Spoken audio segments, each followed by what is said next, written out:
নেকি না করা ব্যক্তি যেন অহংকার না করে। বনি ইসরাইলের এক ব্যক্তির কথা আমার মনে পড়ছে। সে তার রবকে বলল, ইয়া আল্লাহ, আমি তোমার এত নাফরমানি করি, তুমি আমাকে শাস্তি দিচ্ছ না। তোমার এত নাফরমানি করি, তুমি শাস্তি দাও না। অদৃশ্য থেকে আওয়াজ এলো, বান্দা আমি তোমাকে শাস্তি দেই, তুমি বুঝতে পারো না। আমি কি তোমার থেকে আমার মুনাজাতের স্বাদ নিয়ে নেইনি? অর্থাৎ আল্লাহকে স্মরণ করে যে তৃপ্তি লাভ হয়, আল্লাহকে স্মরণ করে যে প্রশান্তি লাভ হয়, আল্লাহ তাআলা তা নিয়ে নিয়েছেন। অর্থাৎ নেকির তৌফিক নিয়ে নেয়া এটা আল্লাহর ছোটখাটো পাকড়াও নয়। যেসব লোক নেকি থেকে দূরে হয়েছেন, মসজিদ থেকে দূরে, নামাজ থেকে দূরে এবং অন্যান্য নেক কাজ থেকে দূরে, কোরআন থেকে দূরে, অর্থাৎ তাদের ঘরে দুইজন লোক কোরআন পড়ছে, যেমন আপনারা যারা আমাকে দেখছেন শুনছেন, হতে পারে আপনার ঘরে আপনার সন্তানের মা কোরআন পড়ছেন অথচ আপনার কোরআন তিলাওয়াতের তৌফিক হচ্ছে না। হতে পারে আপনার বাবা কোরআন পড়ছেন, আপনার কোরআন তিলাওয়াতের সৌভাগ্য হচ্ছে না। আপনার বোন কোরআন পড়ছেন কিন্তু আরেক বোন কোরআন তিলাওয়াতের তৌফিক পাচ্ছে না।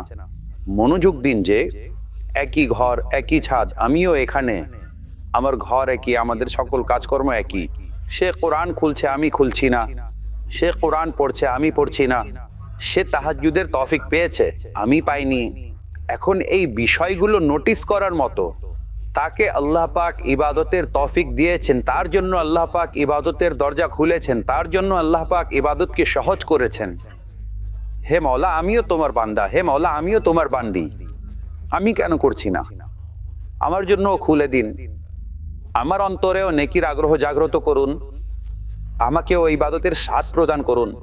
অর্থাৎ আমি কখনো কখনো চিন্তা করতাম যে প্রতিদিন এক এক খতম কোরআন, প্রতিদিন 2-2, 4-4 ঘন্টা নামাজ, আমি এগুলো কিতাবে পড়েছি, কিন্তু সোশ্যাল মিডিয়া এর উত্তর দিয়ে দিয়েছে। মানুষ বসে আছে, ঘন্টা ঘন্টা বসে আছে, জানা গেল তাদেরকে একটি স্বাদ বসিয়ে রেখেছে। যেভাবে তোমাদেরকে মোবাইলের স্বাদ বসিয়ে রেখেছে, বিশ্বাস করো তাদেরকে কোরআনের স্বাদ বসিয়ে রেখেছে। তাদেরকে আল্লাহর দরবারে কিয়ামের স্বাদ দাঁড় করিয়ে রেখেছে। তারা দাঁড়িয়ে আছে সিও রবের দরবারে এবং গালি আছে, রুকু করছে না, তিলাওয়াতের পর তিলাওয়াত করে যাচ্ছেন। তারা সিজদা করলে সিজদায় নিজের রবের তাসবিহ পাঠ করে যাচ্ছেন। তারা কোরআন খুললে তো এক পারা খতম, দ্বিতীয় পারা খতম, তৃতীয় পারা খতম পড়েই যাচ্ছেন।